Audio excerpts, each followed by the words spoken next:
चुनाव लड़ने के लिए धन बल और साधन की भी बहुत जरूरत होती है, वो भी नहीं था उसके पास।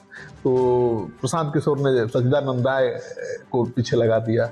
तो पता ही है कि बीजेपी में थे, लेकिन बीजेपी हाँ, यही सवाल है कि सच्चिदानंद राय और प्रशांत किशोर की केमिस्ट्री खूब जम रही है इन दिनों, और सच्चिदानंद राय का प्रभाव इस हद तक है उस इलाके में, सारण के इलाके में, सिवान के इलाके में, कि छपरा के इलाके में, कि बीजेपी पूरी ताकत लगाकर भी निर्दलीय उम्मीदवार के तौर पर चुनाव लड़ रहे सच्चिदानंद राय को नहीं हरा पाई। की बात कहाँ है, वहां तो निर्दलीय उम्मीदवार भी 2000 से ज्यादा वोट लाया है और बीजेपी के उम्मीदवार को 500 कुछ वोट आया।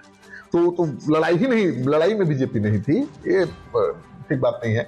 और सच्चिदानंद राय ने धनबल और साधन संसाधन दे दिया ना, उसको मदद कर दी, बैकअप कर दिया। और कैसे जिताना है इसकी रणनीति तो प्रशांत किशोर बना ही चुके थे। शिक्षक इसमें वोटर हैं।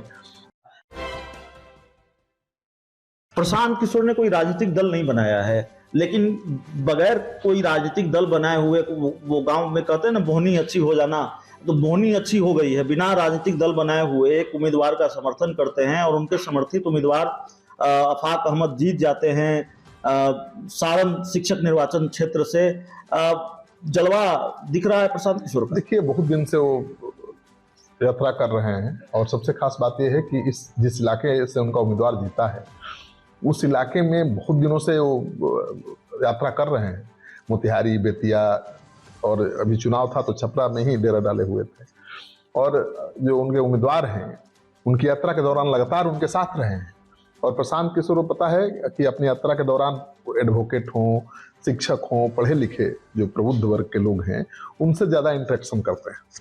तो उनके साथ लगातार उनका उम्मीदवार रहा और उनका लगातार इंटरेक्शन होता रहा शिक्षकों से। इसमें तो शिक्षक ही वोटर थे ना। तो प्रशांत किशोर ने बड़े सोच समझकर रणनीति के तहत एक सीट पर एक अपना उम्मीदवार दे दिया। ठीक है, उन्होंने पार्टी नहीं बनाया, निर्दलीय खड़ा कर दिया और बहुत सोच समझकर प्लानिंग की उसको जिताने की।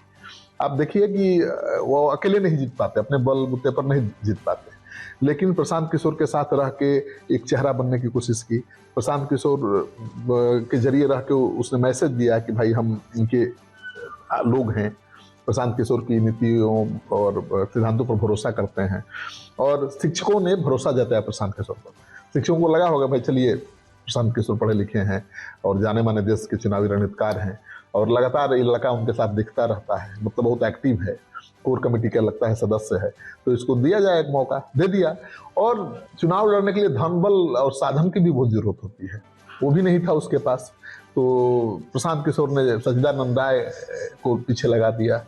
तो पता ही है कि बीजेपी में थे, लेकिन बीजेपी हाँ, यही सवाल है कि सच्चिदानंद राय और प्रशांत किशोर की केमिस्ट्री खूब जम रही है इन दिनों, और सच्चिदानंद राय का प्रभाव इस हद तक है उस इलाके में, सारण के इलाके में, सिवान के इलाके में, कि छपरा के इलाके में, कि बीजेपी पूरी ताकत लगाकर भी निर्दलीय उम्मीदवार के तौर पर चुनाव लड़ रहे सच्चिदानंद राय को नहीं हरा पाई। की बात कहाँ है, वहां तो निर्दलीय उम्मीदवार भी 2000 से ज्यादा वोट लाया है और बीजेपी के उम्मीदवार को 500 कुछ वोट आया। तो लड़ाई ही नहीं, लड़ाई में बीजेपी नहीं थी, ये ठीक बात नहीं है। और सच्चिदानंद राय ने धनबल और साधन संसाधन दे दिया ना, उसको मदद कर दी, बैकअप कर दिया। और कैसे जिताना है इसकी रणनीति तो प्रशांत किशोर बना ही चुके थे।